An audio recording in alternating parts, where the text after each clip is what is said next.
and touch the sound of silence. And in the naked light I saw 10,000 people maybe, people talking without speaking, people hearing without listening, people writing songs that voices never share, and no one dared disturb the sound of silence. Fools said, you do not know. Silence like a cancer grows. Hear my words and I might teach you.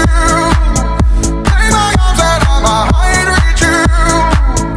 But my words, like silent raindrops, fell and echoed in the wells of silence.